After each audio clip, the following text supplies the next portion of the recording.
Assalamualaikum warahmatullahi wabarakatuh. Pengertian ziarah.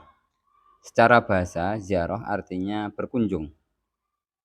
Secara istilah adalah mengunjungi makam orang yang sudah meninggal untuk mendoakannya, bertabaruk, iktibar, ataupun mengingat hari akhirat. Amalan-amalan yang telah dilakukan saat ziarah berbeda-beda. Yang umum dilakukan di kalangan kita yaitu membaca Al-Quran, membaca kalimah thayyibah, tahlil, sholawat, dan berdoa kepada Allah semata. Adapun dalil-dalil dan manfaat ziarah kubur, yaitu ziarah kubur merupakan salah satu perbuatan yang mengalami perubahan atau nasikh mansukh. Artinya pada zaman awal-awal Islam, Rasulullah Shallallahu Alaihi Wasallam melarang untuk melakukan ziarah. Tetapi kemudian larangan tersebut mansukh atau dirubah, disalin menjadi suatu perbuatan yang diperbolehkannya untuk dilakukan. Rasulullah tidak hanya memerintahkan ziarah, tetapi beliau juga menjelaskan manfaat-manfaat dalam melaksanakan ziarah kubur. Hal ini seperti yang dijelaskan dalam hadisnya, kuntu nahaitukum an ziyaratil kuburi ala fazuruha fa innahu yuriqul qalba wa tudmi'ul aina wa tudzakkirul akhirah wa la taqulu hujran. Dahulu saya melarang kalian berziarah kubur, tapi sekarang berziarahlah kalian. Sesungguhnya ziarah kubur dapat melunakkan hati, menitikkan air mata, mengingatkan pada akhirat. Dan janganlah kalian berkata buruk pada saat ziarah. Hadis riwayat Hakim. Perilaku ziarah kubur juga dilakukan oleh Rasulullah Shallallahu Alaihi Wasallam. Hal ini beliau lakukan setelah malaikat Jibril menemui Rasulullah Shallallahu Alaihi Wasallam seraya berkata, Inna rabbaka ya'muruka an ta'tiya ahlal baqi'i wa tastaghfiru lahum. Yang artinya, Tuhanmu memerintahkanmu agar mendatangi ahli kubur Baqi' agar engkau memintakan ampunan buat mereka. Hadis riwayat Muslim.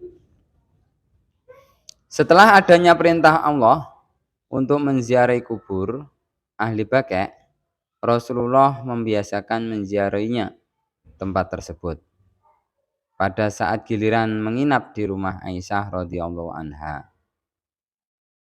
Hal ini seperti tercantum dalam hadis yang diriwayatkan oleh Sayyidah Aisyah radhiyallahu anha, kana Rasulullah sallallahu alaihi wasallam kullama kana lailatuha min Rasulillah sallallahu alaihi wasallam yakhruju min akhiril laili ilal baqi'i fayaqulu assalamu alaikum dara qaumin mu'minin wa atakum ma tu'aduna ghadan muajjaluna wa inna insyaallahu bikum lahikun Allahumma gfir li ahli baqi'il ghurqat.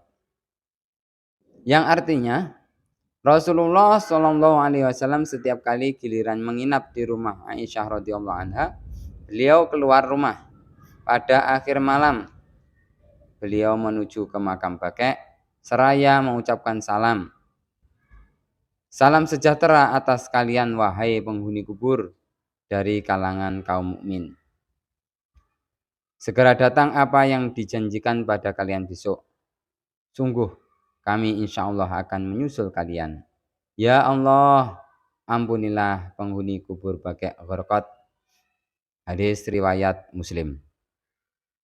Berdasarkan dalil-dalil dalam hadis di atas, tidak dapat disangsikan lagi bahwa ziarah kubur adalah hal yang diperbolehkan, bahkan tergolong sebagai hal yang dianjurkan atau sunnah. Anjuran melaksanakan ziarah kubur ini bersifat umum, baik menziarahi kuburan orang-orang solih ataupun menziarahi kuburan orang Islam secara umum. Hal ini seperti yang ditegaskan oleh Hujjatul Islam Imam Al-Ghazali dalam kitab Ihya Ulumuddin. Ziyaratil kuburi mustahabbatun alal jumalati litadakkuri wal i'tibari wa ziyaratil kuburi sholihin mustahabbatun li ajli tabaruk ma'al i'tibar. Ziarah kubur disunahkan secara umum dengan tujuan untuk mengingat kematian dan mengambil pelajaran, dan menziarahi kuburan orang-orang solih itu disunahkan dengan tujuan untuk bertabaruk atau mendapatkan berkah Allah yang diberikan kepada orang-orang solih serta mengambil pelajarannya. Keterangan kitab Ihya Ulumuddin juz 4 halaman 521. Sedangkan di antara keterangan di atas, manfaat ziarah kubur adalah: 1. Dapat mengingatkan mati bahwa kita nanti juga akan seperti ahli kubur tersebut. Yang kedua, dapat mencegah dari perbuatan maksiat. Dengan adanya dia ingat mati, akhirnya dia bergegas untuk mencari amal yang baik, berbuat amal yang baik. Yang ketiga, dapat melemaskan hati seseorang yang hatinya keras. Keempat, dapat menghilangkan kegembiraan dunia semata. Yang kelima, dapat meringankan musibah atau bencana. Yang keenam, dapat menolak kotoran hati. Yang ketujuh, dapat mengukuhkan hati sehingga tidak mudah terpengaruh dari ajakan yang dapat menimbulkan dosa. Yang kedelapan, dapat merasakan bagaimana keadaan seseorang itu ketika akan menghadapi ajal atau sakaratul maut. Adapun keterangan berkaitan dengan tawasul. Tawasul menurut bahasa yakni al-wasilah, artinya adalah segala hal yang dapat menyampaikan dan dapat mendekatkan kepada sesuatu. Sedangkan menurut istilah yaitu segala hal yang dapat mendekatkan seseorang kepada Allah Subhanahu wa taala, yaitu berupa amal kebaikan atau ketaatan yang disyariatkan. Lebih jelasnya adalah kita melakukan sesuatu ibadah dengan maksud mendapatkan keridhaan Allah dan surganya. Di dalam mayoritas masyarakat kita masih banyak yang menggunakan tawasul dalam kehidupannya, terutama bagi yang menganut mazhab Imam Syafi'i. Bertawasul merupakan bagian dari adab berdoa kepada Allah Azza wa Jalla. Bertawasul adalah jalan kita mendekatkan diri kepada Allah yang Maha Pengasih lagi Maha Penyayang. Firman Allah Ta'ala menjelaskan yang artinya, hai orang-orang yang beriman, bertakwalah kepada Allah dan carilah jalan atau wasilah yang mendekatkan diri kepadanya, dan berjihadlah pada jalannya supaya kamu mendapatkan keberuntungan. Quran Surat Al-Ma'idah. Selanjutnya, bertawasul pada hakikatnya adalah penghormatan atau pengakuan keutamaan derajat mereka di sisi Allah Azza wa Jalla, dan rasa syukur kita atas peran mereka menyiarkan agama Islam sehingga kita dapat mendapatkan nikmat iman dan Islam atas perjuangannya mereka. Bertawasul yang paling mudah adalah dengan sholawat kepada Nabi Muhammad SAW. Sahabat Anas bin Malik radhiyallahu anhu meriwayatkan bahwa Nabi SAW bersabda yang artinya, tiada doa kecuali terdapat hijab di antaranya, dengan di antara langit hingga bersolawat atas Nabi Muhammad Sallallahu Alaihi Wasallam. Maka apabila dibacakan solawat Nabi, terbukalah hijab dan diterimalah doa tersebut. Namun jika tidak demikian, kembalilah doa itu ke pemohonnya. Selanjutnya di dalam ziarah makam para wali, selain kita i'tibar, kita bertabaruk atau ala berkah.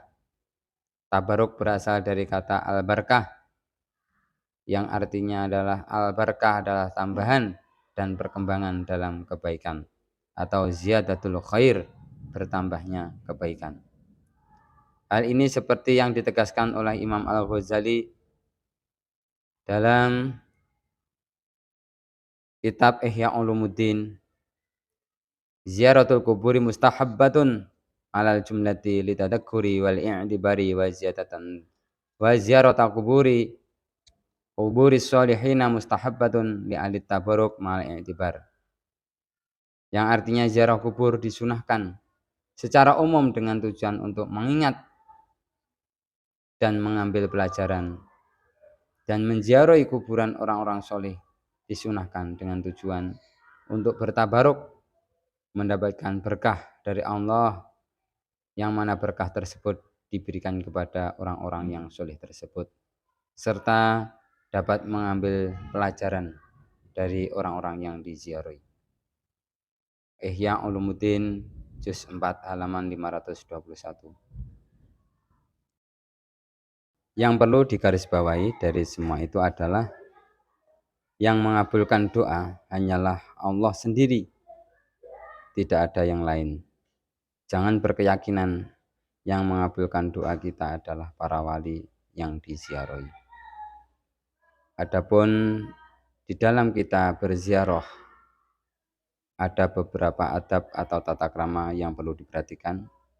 1. Berwudu terlebih dahulu atau dalam keadaan suci.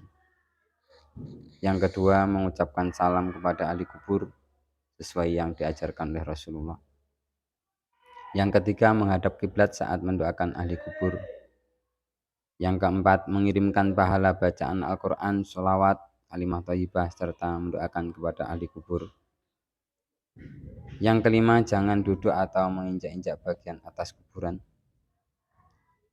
Yang keenam, jangan buang air besar atau air kecil di kuburan. Yang ketujuh, jangan melakukan hal-hal yang berlebihan seperti menjadikan kuburan seperti masjid, meminta sesuatu kepada kuburan, mencium-cium batu nisan, menangis sambil meratapi kuburan, mengambil atau menganggap benda yang di kuburan adalah benda yang keramat, dan sebagainya. Demikian penjelasan dari kami, semoga bisa bermanfaat untuk kita semua.